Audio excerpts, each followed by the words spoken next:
গোপালগঞ্জের কাশিয়ানী উপজেলার ওড়াকান্দিতে শ্রী শ্রী হরিচাঁদ ঠাকুরের ২১৫তম জন্মতিথি উপলক্ষে চলছে মতুয়া সম্প্রদায়ের স্নান উৎসব।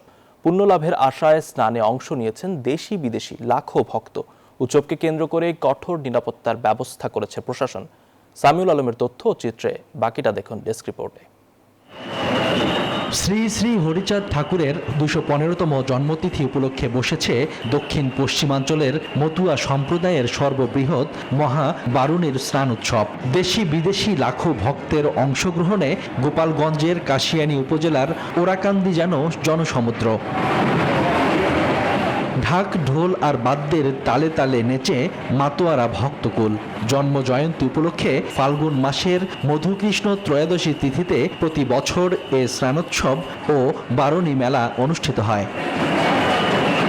পুণ্য অর্জনের জন্য এখানে আসা হয়। ঠাকুরের পদধূলি নেওয়ার জন্য ভক্তবিন্দু আসে, ভক্তবৃন্দুর সাথে একটু চরণ ধরে পাওয়ার আসে।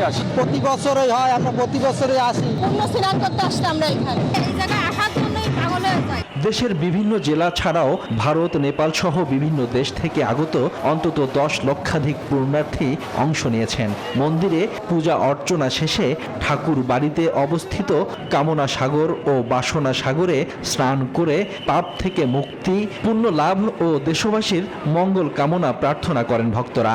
অন্যবারের চাইতেও এবছর আরো অধিক সংখ্যক বেশি ভক্তদের নিয়ে আমরা অনুষ্ঠানটি উদযাপন করতে পারবো। সবাই স্নান করে পাপ থেকে মুক্ত হয়।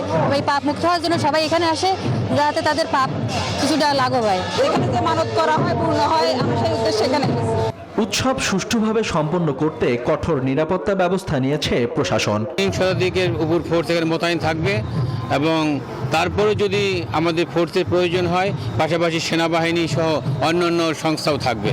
স্নানোৎসবকে ঘিরে ঠাকুর বাড়ির পাশ ঘেঁষে 60 একর জায়গা জুড়ে বসেছে 3 দিন ব্যাপী লোকজ মেলা। চলবে 18 মার্চ পর্যন্ত।